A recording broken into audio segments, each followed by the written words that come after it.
The bakers of Weber's Bread present your all-star Western theater. Drifting along, singing a song under a western moon.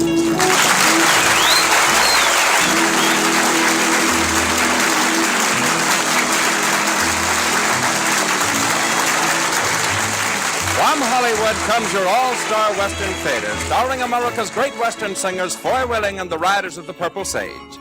Our guest today is Western Pictures' grand cowboy comedian Smiley Burnett. My name is Cottonseed Clark, and here are the Riders of the Purple Sage. Yippee-yay, yippee-oh, end of day, home we go. For a cowboy has to sing and a cowboy has to yell, or his heart would break inside of him at the gate of the home corral.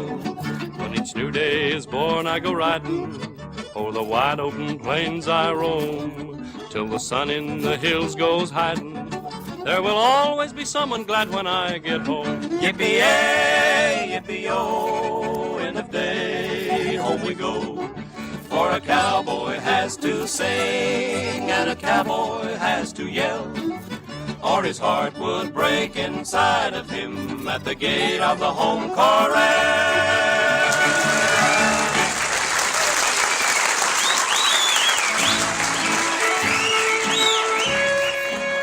You know, friends, a top hand who worked one of the old-time cattle spreads usually had a string of cow ponies, each trained by the cowpuncher himself for various kinds of work. But always the cowpuncher would have his favorite mount, one that was an all-purpose horse that could be used on routine as well as special occasions. Today, Weber's Bread is all-purpose too. Weber's Bread fills the bill no matter what the occasion. It's well mixed and well baked, has a firm, even texture and a delicious flavor that blends well with other foods. And Weber's Bread is always good bread. As a substantial part of your family's daily menu or served on special occasions when you have guests in for dinner, Weber's Bread never lets you down. Buy a loaf of Weber's Bread next time you go shopping. You'll like it.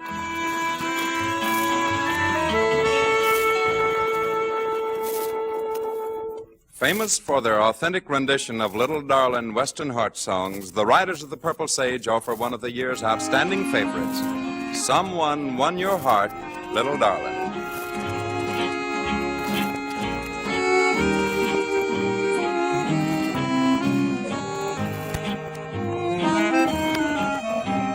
Someone won your heart, little darling. Now I'm all alone and blue. Someone took my place and left an empty space in my heart when I lost you. Though you found another, will you think of me as the one who loves you so?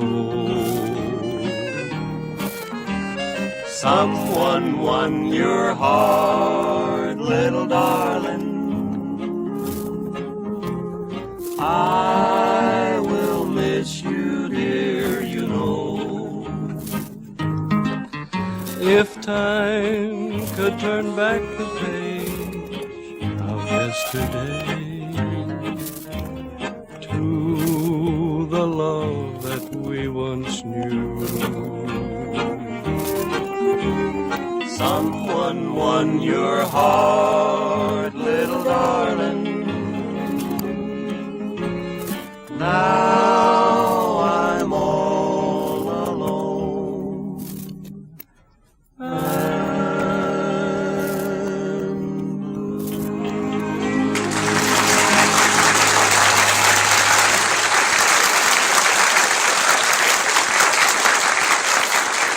Well, it's guest time on your all-star Western Theater friends and neighbors, so we'll not keep you waiting any longer. Here comes a return visit from America's great cowboy comedian of the Western screen, Smiley Burnett.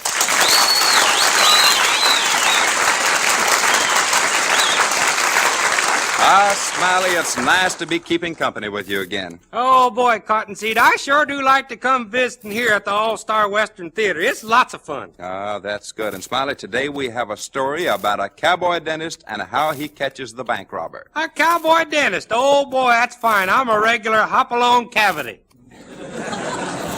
Then let's get a going. Yeah, let's do it.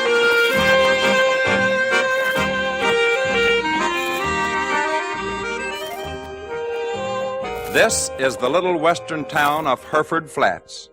Our story begins in the office of Dr. Smiley Burnett, Hereford Flats' only tooth puller. An ailing customer has just entered. How do you do? Well, how do, Elmer? What can I do for you today? I want you to pull another tooth, Doc. Oh, well, just sit down here in the chair, then. That's good. Now, which one you want me to pull? Oh, just take your choice, Doc. Any of them. Huh? Any Now, of them. what do you mean by that? I just want you to give me some gas and pull a tooth, that's all. Well, I got to know which tooth hurts. They all look sound as a dollar to me. Oh, don't none of them hurt. Well, I can't pull a tooth if ain't nothing wrong with it. Oh, that's all right. Just give me some gas and let me sleep a while. Now, what do you want me to do that for? Well, the other day when you gave me gas, I dreamed that Betty Grable was chasing me all over Hereford Flats. Gosh, it was horrible. What was horrible about that? Oh, she didn't catch me. That's too bad, Elmer. Well, it sure is. I thought maybe if you give me some more gas, I'd give her another chance. Look, if you take my advice, Elmer, you leave girls alone. They don't cause nothing but trouble. Yeah, I reckon you're right, but I just thrive on trouble. I had experience with a couple of women ranch hands once. Well, what happened, Doc? Well, as usual, they was both mad about me. So one day they decided to shoot it out to see which one got me. Well, which one got you, Doc? Both of them. One of them got me in the leg, the other one got me in the hip. Well, that's too bad, Doc. Well, you going to give me that Betty Grable gas? Oh, I can't do it, Elmer. That stuff's too costly. You do look kind of pale, though. Look, do you have trouble seeing when your eyes are closed? Well, come to think about it, I do. Does your head go up and down when you nod? Well, now that you mention it, yes, it does. I'll bet you something else. I'll bet you every time you jump in the air, your feet leave the ground, don't they? Well, Dad blamed if you ain't right, Doc, and something else. Every time I close my mouth, my teeth disappear. Oh, that's bad, Elmer. That's bad. Now, Doc, don't tell me I ain't healthy. I come from a long line of livers. Well, have you ever tried taking vitamins, Elmer? Oh, gosh, I buy 'em with a dozen, Doc. Well, I've taken so many sunshine vitamins, my stomach is a-peeling. Is it? You know what you better do? You better go home and get yourself some rest, Elmer. All right, Doc. I'll see you later then, huh? Oh, by the way, though, you didn't pay me for that tooth pulling I gave you the other day. I ain't got no change on me right now, Doc. You see, I spent my last nickel. I had to buy some glasses. Oh, if you needed glasses, then that's all right, Elmer. Oh, I needed 'em all right. I got tired of drinking out of a bottle. Well, so long, Doc. So long, Elmer. I'll see you later.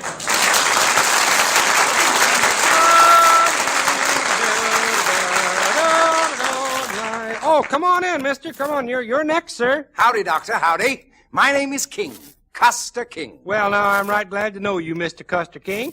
You're a stranger in these parts, ain't you? Well, you might say that I am. I'm a big cattle buyer from Fort Worth. I came out of this country to look over the cattle situation. Well, we're mighty glad to have you, Mr. King. Now, what can I do for you? I have a molar that's been giving me a lot of trouble, and I thought I'd like to have you yank it out. I'm just the man who can do it. You'll give me gas, of course. Oh, sure. What would you like, regular or Ethel? Ethel, and wipe my glasses, please. Yeah. All right, Mr. King. Now, just give me a minute here to hook this thing up. Now, here. just a moment. First, you must recite the oath. I must recite the oath? That's right. Now, hold up your right hand and repeat after me. I promise to pull the tooth, the whole tooth, and nothing but the tooth. I promise to pull the tooth, the whole tooth, and nothing but the tooth. Now you may gas me. Well, now, look, mister, I'll have to take that little box that you have there in your lap. No, I'll just hold it if you don't mind. Oh, might be a new hat, huh? And you're afraid I'll try it on? Yes, that's right. It's a new hat. See, now, first I'll look at this tooth. Now, open wide here. Beautiful. Beautiful, I tell you. What was it, Doc? Well, I was just admiring that cavity in your upper molar. You know, I've seen bears come out of smaller holes than that. Hey, Doc, can I see you a minute? Oh, go away. I'm busy, Elmer. What is it you want? Papa wants his teeth cleaned. Well, he'll have to come by tomorrow, Elmer. Well, he said he wouldn't have time to come by and have it done himself, so I just brought him over. Oh, well, lay him on the table over there. Oh, by the way, Doctor, I'd like to have a glass of water before I take the gas. Would you be so kind? Oh, glad to, Mr. King. Come on, Elmer. You help me. You pump and I'll hold the dipper. All right, Doc. I'll be glad to hold a dipper Yeah, for you. we'll be right back, Mr. King. Just take your time, Doc. No hurry. You know that Mr. King is a mighty big man, Elmer. He's a big cattle buyer from Fort Worth. Go on, start pumping that thing. Yeah. If I wasn't tied down to my old woman, I might be a big man like him. I've been wanting to ask you, Doc, have I got grounds for a divorce? You married, ain't you? Well, sure I'm married. You know that. Then you got grounds for a divorce. Well, Doc, why does it cost more to get a divorce than to get married? Well, it's worth more. Yeah, that's enough. That don't pump no more. Let's take Mr. King his water. Hey, wait, Elmer. What's wrong, Doc? Look at that. Look through that door there. See what that King feller's doing? Well, what do you know? Playing with a toy balloon. Yeah, he's filling it up with sleeping gas, and from my tank. That is the silliest thing I ever saw a grown man doing. Look, he got it blown up big, ain't he? Yeah, he's putting it in a hat box. Say, maybe he's going to take it home with him and try to stir up a dream about Betty Grable like I did. Now, look, don't you say nothing about us seeing him. It might be embarrassing to him. Oh, all right, Doc. Come on. Yeah. Well, Mr. King, here's your water. Thank you, Doctor. Thank you. Now I'll get ready to pull out that old tooth. Well, Doc, I'll come by tomorrow and pick up Pappy's teeth. Okay, Elmer. Goodbye to you, and give my regards to Mrs. Loudermilk. Do that. You know, Doc, it's a funny thing. Funny thing, that tooth has quit hurting. Well, good. When I get through with it, it won't ever hurt again. I take it you're a painless dentist? Yeah, that's right, Mr. King. I won't take chances. I must be sure. Oh! What'd you stick me with that pin for? To test you, Doctor. You profess to be painless. But when I drove that pin into you, it proved you were not. I can't do business with a quack. Good day to you, sir. That guy is nuts. I wonder why he filled that little old balloon up with that sleeping gas.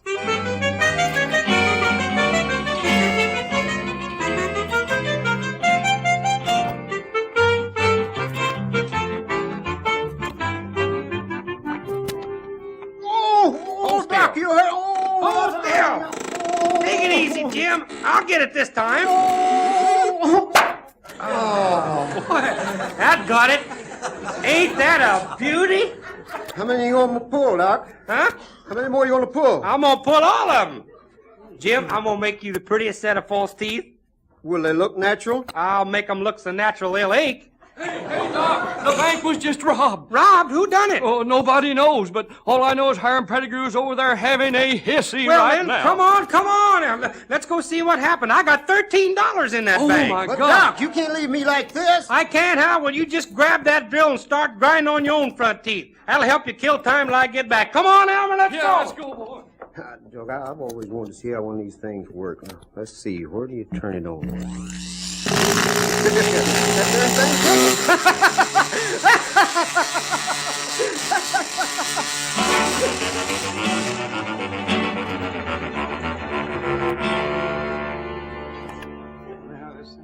How did it happen, Hiram?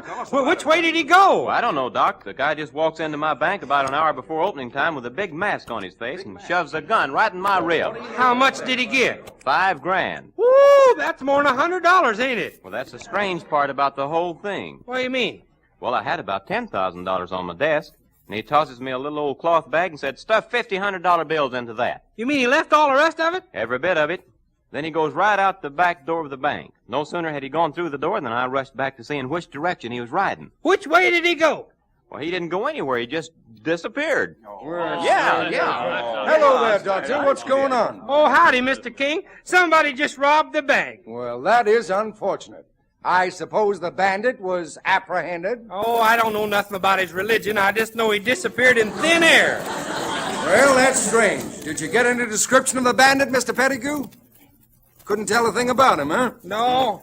His face was all covered with a mask, and they said he was too excited to notice anything else. Yeah, well, I'm sure everything will work out for the best.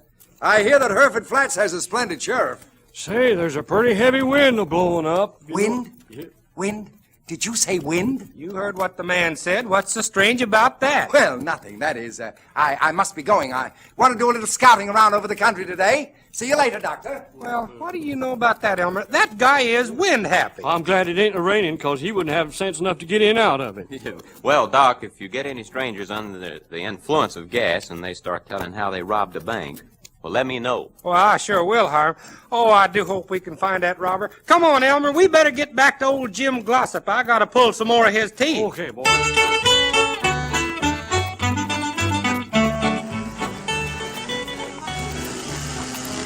Well, Jim, what are you doing?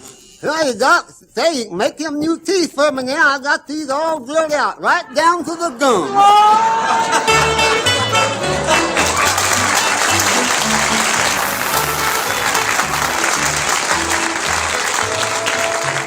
La-dee-da-dee-da, someone won your heart, little darling. You know, I just wonder why that sheriff ain't been able to catch that old bank robber. Oh, Doc. Doc, my tooth is killing me. Well, howdy, Mr. King. What's wrong? Doc, the tooth is really hurting this time. You gotta pull her out. Oh, you sure you ain't gonna run out on me at the last minute like you done the other day? Oh, no. No, Doc. I really want you to pull it this time. Oh, it really hurts. Well, all right, Doc. I'll give you some gas. Let me get this thing ready here, and I'll have you out of your misery in no time at all. Oh, the Yanks are coming. The Yanks are coming. All ready, Mr. King. Lay back there and let me put this little contraption right over your nose. Now, that's it. No time at all. You'll be in the arms of Murphy. That's Morpheus. Well, whichever it is, he's going to be hugging you pretty soon. By the way, where have you been the last couple of days since the bank robbery? Oh, just roaming around the country looking for cattle. Oh, Doc, turn on the gas. I want to meet Murphy. No, it's Morpheus. I don't care who it is. Haywood, Sheridan, Garbo. Oh, I'm suffering. Turn on the gas. All right, Mr. King, here she goes.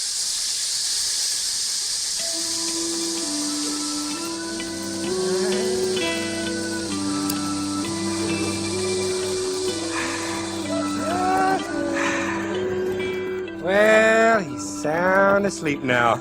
I bet I could pull his head off and he wouldn't even know it. I'll just sterilize the nippers here, and I'll have that old tooth out of his head before you could recite Beowulf. I want my balloon. I want my balloon. He wants his balloon. This guy must be in his second childhood. I want $5,000. I want $5,000. He's growing up now. My balloon. My $5,000.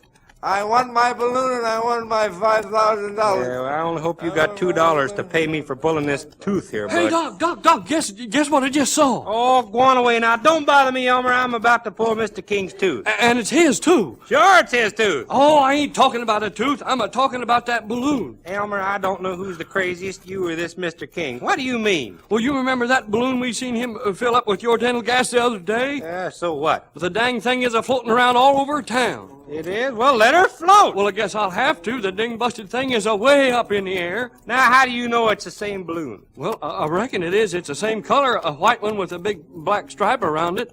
Well, whatever it is, he sure wants it back. Listen to him. I want my balloon. I want my balloon. My $5,000. I want them. Elmer. Yeah, Doc. Elmer. Yeah.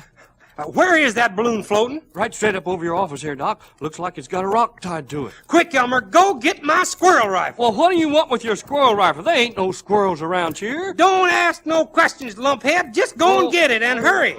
I'll be out front waiting for you. Now go on, get going. All right, Doc, I'm a-going. I'll be right back.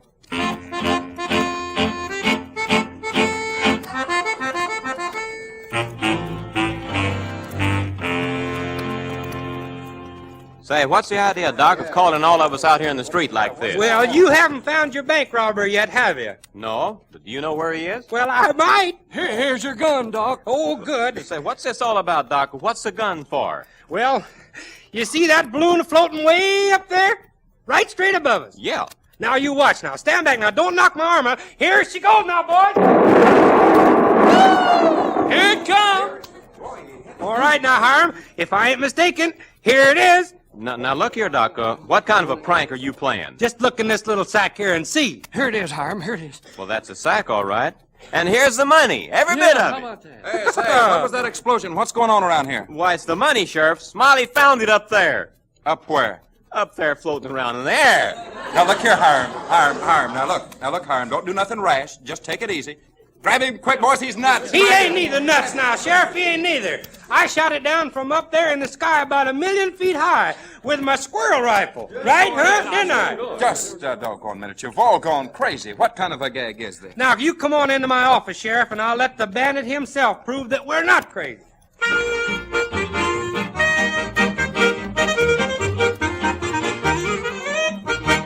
All right, I'm caught. I'll confess the whole thing. You better start talking, Custer, 'cause this is your last stand. Well, I stuck up the banker here and made my escape out the back door where I had this balloon hidden. I pinned the sack with the money to it and then turned it loose. Well, tell us, King, how did you figure on recovering it? Well, I checked the wind current, and according to my plan, the balloon should have been overturned to pass about 12 noon. My plan was to shoot it down and leave the country a free man. But the doggone wind changed and ruined everything. Well, why did you want to go to all that trouble first? Oh, I figured if I was caught making a getaway and you failed to find evidence on me, you couldn't convict me. Now, just a minute. We just got to hand it to you there, King. You know, come to think about it, that was an awful clever plan you had. Yeah. Sheriff. Yeah? Sheriff, before you take me in, could I have one last request? Well, I reckon so. What is it? Let the doc put me to sleep with gas once more. What do you want me to do that for? Oh, I was having a wonderful dream. I dreamed that Betty Grable was chasing me all over Hereford Flats. And I want to give her a chance to catch me. Why, you double-crossing rat, you! Oh, that's my gas! That's my gas!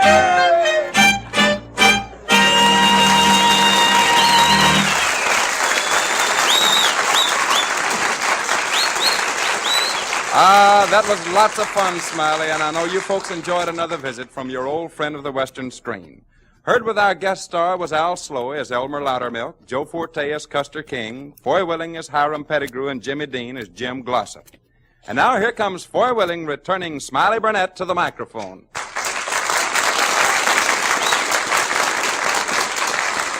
Smiley, I think right about now we ought to have you sing the song that you wrote especially for your appearance on the All-Star Western Theater today. Well, all right, boys. Suppose you tell the folks about it.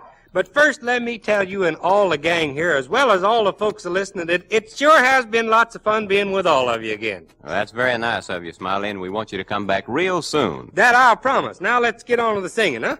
Folks, when Smiley learned of the kind of a story we had planned for him today, he got busy and wrote a very special little song with sound effects and all, especially for you in this program. It's entitled The Dentist Song. Smiley, the folks are waiting. All right, boy, here it is.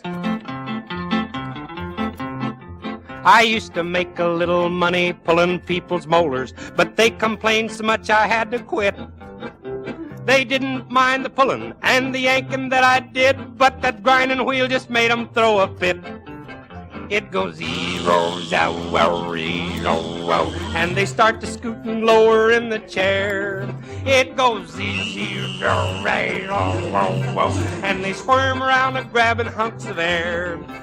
Give 'em gas, put 'em under, you'd suppose it'd make 'em tame, but that buzzing, whizzing, grinding, they can hear it just the same. It goes zero, and they look at me with murder in their heart. It goes zero, and I feel I'd better head for other parts. Once a feller came to see me and he had a tooth to fill, and it hurt him like the mischief, so he said. But the gas just made him drowsy and he wouldn't go to sleep, so I used my chisel mallet on his head. It goes zero. He kept scooting lower, lower, lower, lower. It goes zero, and the first thing you know he's on the floor. Then his wife came in the door, sees her husband underneath, throws me down on the floor, starts to grinding on my teeth. It goes zero, and I'm never gonna do it anymore. No more zee-yoo, and I'm taking down that sign above my door.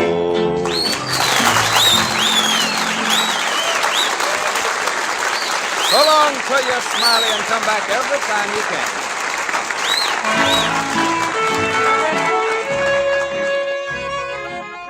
Well, friends, the great cattle kingdoms of the early Old West were known by their brands. A ranch brand then had the same significance as a company name today. The men who worked the great cattle ranches guarded the reputation of its brand, just as the bakers of Weber's Bread guard the reputation of Weber's Bread today.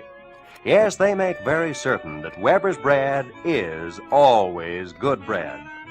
For breakfast, lunch, dinner, or in-between snacks, you'll find that Weber's Bread has a firm, even texture and a distinctive flavor that your entire family will really enjoy. And remember, the quality of Weber's Bread is always consistent. Write down a loaf of Weber's Bread on your shopping list right now. You'll find Weber's Bread on your grocer's shelves in the familiar blue gingham wrapper. Buy a loaf and try it, partner. Here they are, folks, Foy Willing and the Riders of the Purple Sage with the song you all-star Western theater listeners have asked for time and again. The song that has become almost the national anthem of the West. Men of the West, from out of the West with your song of the West. Home on the range. Oh, give me a home where the buffalo roam, where the deer and the antelope play, where seldom is heard a discouraging word, and the skies are not cloudy all day. Home, home on the range, where the deer and the antelope play, where seldom is heard a discouraging word, and the skies are not cloudy all day. Oh, give me a land where the bright diamond sand flows leisurely down the stream, where the graceful white swan goes gliding alone like a maid in a heavenly dream. Then I would not exchange my home on the range, where the deer and the antelope play, where seldom is heard a discouraging word, and the skies are not cloudy all day.